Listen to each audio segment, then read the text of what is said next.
কিছুর দাম বেড়ে গেছে। ভাবছিলাম যে রোজাতে দাম কম হবে, কিন্তু সবাই খালি বাড়াই দিতেছে আর বাড়াই দিতেছে। এখন 300 টাকা পিস কিনছি পিস। আমি যদি পিসের দাম চাই তারা দাঁড়ায় না, বলে দাম বেশি, তারপরে বলে কেজি কত। ওরা পিস হিসাবে বিক্রি করে, দেখা গেলো একটা তরমুজ 100 টাকা দিয়ে কিনে নিয়ে আসে, এটা বিক্রি করে 400 টাকা। তো কমায় না রাখলে আপনি সরান এখান থেকে। এই যে এটা 300 দেবো, এটা আছে, এটা বড় আছে, এটা বড় আছে, এটা বড় আছে। এটা তো বেড়ে দেবো। না, এটা বড়। এটা 8 কেজি হবে। 50 টাকা হলে 400 টাকা দাম হয়, তাই না? দাম তো বেশি বলছে তা। হ্যাঁ, এত দাম কেন? আপনি কিনেছেন কত করে? স্যার এটা বলা থাকে না। ভোলা থেকে ফ্রি? না, তাহলে এটা আমার ভাই আনছে। ভাই কত করে নিয়ে আসছে? সেটা সালাম সেটা না জানলে আপনি বিক্রি করছেন কিভাবে? দাম করলেন কিভাবে? আমাকে যে দামে বলে দেয়, কিভাবে বলে দিয়েছে? এই যে বলছে বড়টা 300 আপনি টাকা। আনুমানিকভাবে বলে দিচ্ছেন, এগুলো অ্যাকসেপ্টেবল হবে না। পাশে বিক্রি হলো 250 টাকা, 250 করে বিক্রি হবে। আমি না স্যার, এর ছোট হবে, একটু ছোট হতে হবে, এই একটু না, অনেক ছোট। অনেক ছোট না। এটার পিস কত? এটা 300 টাকা। এই ঈদে জামা জুতো অ্যাক্সেসরিজের ডিসকাউন্ট।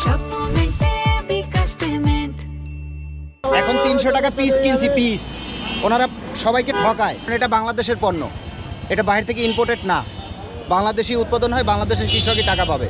2 টাকা বেশি পেলে বাংলাদেশের কৃষক পাবে। পার কেজিতে হলে এটা 400 টাকার উপরে আসতো দাম, এখন এটা 300 টাকা পাইছি আমি পিস। ওই ক্ষেত্রে আমি পজিটিভ। আশা করি ওনারা যদি বিক্রি করে পিসে, ওনারা অনেক ঠকবে এরকম মনে হয় না আমার কাছে। এই দামের নাগালের মধ্যে কি মানে সাধারণ আমি হ্যাপি। রোজাতে তো অনেক কিছুর দাম বেড়ে গেছে। ভাবছিলাম যে রোজাতে দাম কম হবে, কিন্তু সবাই খালি বাড়াই দিতেছে আর বাড়াই দিতেছে। রোজার মাসে যে দামটা বাড়ায় এটা ঠিক না। ওরা যদি রোজার মাসে দামটা কমায় দেয় তাহলে সবার জন্য অনেক সহজ হয় এবং অনেক ভালো হয়, সুবিধা হয়।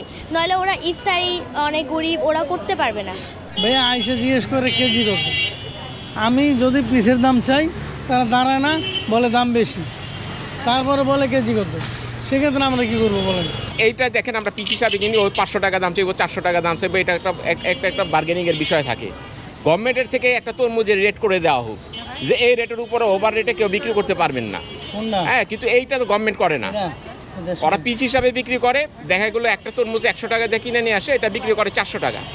কিন্তু সেক্ষেত্রে দেখা যায় যে কাস্টমার বার্গেনিং করে ঠকে বেশি। বরঞ্চ গভর্নমেন্ট একটা রেট করে দেওয়া দাও, তরমুজের কেজি এত টাকা হবে, এই টাকা দিয়ে কাস্টমার কিনবে। তো কমায় না রাখলে আপনি সরান এখান থেকে। আমরা গরিব মানুষ আছে, কেমনে করি? একটুখানি 150 টাকা চাই, 100 টাকা জিনিস। মানে তরমুজ যদি কম দামে বিক্রি না করে সেক্ষেত্রে কি ভ্যান সরাই দিতে চাচ্ছে? হ্যাঁ, আমাদের জায়গা আছে, সরাও। ভাড়া দিয়ে তো বিক্রি করবো কোনো জায়গা।